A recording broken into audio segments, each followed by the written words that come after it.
பணம் பெருக, அதே சமயத்துல திருஷ்டி விலக. பணம் வந்தா கண்டிப்பா திருஷ்டி வந்துடும். ஸோ பணமும் சேரணும், திருஷ்டியும் வரக்கூடாதுன்னா எளிமையான பரிகாரம் ஏதாவது?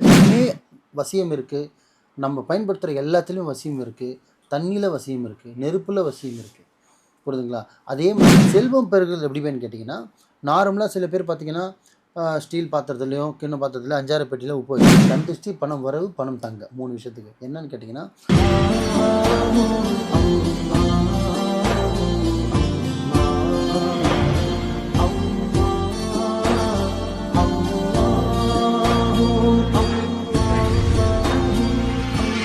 மருஜன்ம நேயர்கள் அனைவருக்கும் அன்பான வணக்கங்கள். புழல் காவாங்கரை ட்ரிபிள் எம் டவர்ஸ்ல இருக்கக்கூடிய மாலிக் பாய் அவர்களை தான் சந்திக்க வந்திருக்கோம். வணக்கம் பாய். வணக்கம் பாய். இன்னைக்கான டாபிக் என்னன்னா, மக்களுக்கு ரொம்ப எதிர்பார்க்கக்கூடிய ஒரு தலைப்புன்னு சொல்லலாம். பணம் பெருக, அதே சமயத்துல திருஷ்டி விலக. பணம் வந்தா கண்டிப்பா திருஷ்டி வந்துடும். ஸோ பணமும் சேரணும், திருஷ்டியும் வரக்கூடாதுன்னா எளிமையான பரிகாரம் ஏதாவது சொல்லுங்க பாய். நல்ல விஷயம் கேட்டீங்க. முதல்ல மக்களுக்கு ஒன்று சொல்கிறேன். நிறைய பேர் கமெண்ட்லோட கேட்பாங்க, எதுக்கு இப்போ எல்லாமே பர்க்கத்து லக்ஷ்மி பணம் வரத்துக்கு சொல்கிறீங்க? ஒரு மாந்திரிகராக வந்துட்டு நிறைய விஷயம் இருக்குது. சைத்தானை பற்றி பேச வேண்டியது தானே, ஜின்னை பற்றி பேச வேண்டியது தானே, காட்டேரி பற்றி பேச வேண்டியது தானே. இந்த காட்டேரி, ஜின்னு, சைத்தான் இதெல்லாம் வந்து இல்லாமலாம் இல்லை, 100% இருக்குது. ஆனால் அதெல்லாம் வந்து நம்மளுக்கு தேவையில்லை. அதுவாக உடம்புல பாதிப்பு வந்தால் அந்த பாதிப்பையும் எடுக்க முடியும். ஆனால் தினசரி வாழ்க்கைக்கு என்ன வேணும், ஒரு மனுஷன் உயர்றதுக்கு என்ன வேணும்? இப்போ மாலிக் பாயில் காசு கொடுத்து உதவ முடியாது, ஆனால் ஒரு பரிகாரம் சொல்லி அவனை உயர்த்த முடியும் இல்லைங்களா? நிச்சயமா. ஸோ இப்போ நிறைய விஷயம் சொல்லிக் கொடுக்க ஆள் இருக்காங்க, ஆனால் நல்ல ஒரு பரிகாரம் சொல்லி அந்த பரிகாரம் மூலிமா வாழ்க்கையில் முன்னேறதுக்காக தான் நம்ம சொல்கிறோம். நான் சொன்னாலும் சரி, நிறைய ஆன்மீகவாதியாக எவ்வளோ பேர் சொல்கிறாங்க, எவ்வளோ குரூப் என்னோட சீனியர்லாம் இருக்காங்க. அவங்க சொல்கிறதெல்லாம் கேட்டு கேட்டு அவங்கள ஃபாலோ பண்ணுறவங்க அவங்க சொல்கிறது கேட்குறாங்க, என்ன ஃபாலோ பண்ணுறவங்க என் மக்கள் நான் சொல்கிறது கேட்குறாங்க. ஸோ சொல்கிற விஷயம் வேறு வேறு இருந்தாலும், ஆனால் நம்ம நன்மை நடக்குதா, நல்லது நடக்குதா? ஒரே விஷயத்த வந்து பார்த்திங்கன்னா என்ன சொல்லுவாங்கன்னா, மாவு ஒன்று தான், அதில் இட்லியும் சொல்லலாம், தோசையும் சொல்லலாம். அந்த மாதிரி ஒரு உப்பு தான், அது சமையலுக்கும் பயன்படுத்தலாம், நம்மளோட உடம்புல வர்ற குட்டு பேடு எனர்ஜிக்கும் பயன்படுத்தலாம்.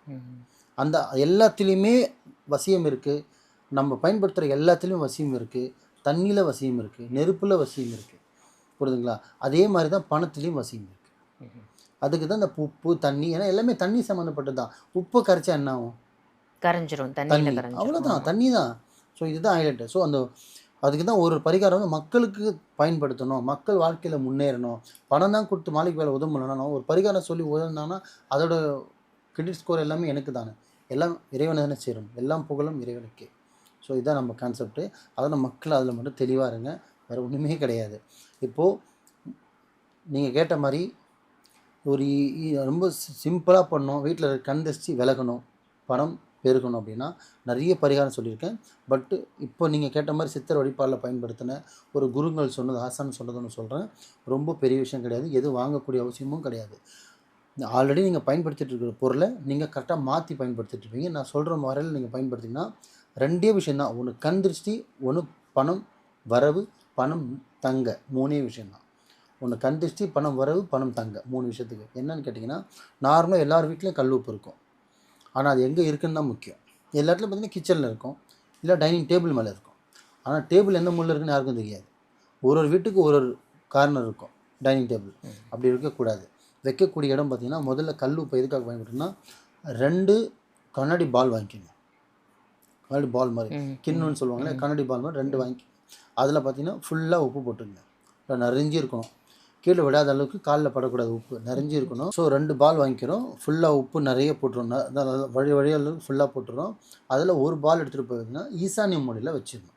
ஓகே, ஒரு கல்லுப்பு பவுல ஈசானிய மூலையில், ஒரு கல்லுப்பு பவுல் ஈசானிய மூலையில் வைக்கலாம். தரையில் தான் வைக்கணும் அவசியம் இல்லை. கொஞ்சம் பசங்க என்ன கூட்டிடுவாங்கன்னா மேலே தூக்கி கூட நீங்கள் வைக்கலாம், தப்பே கிடையாது.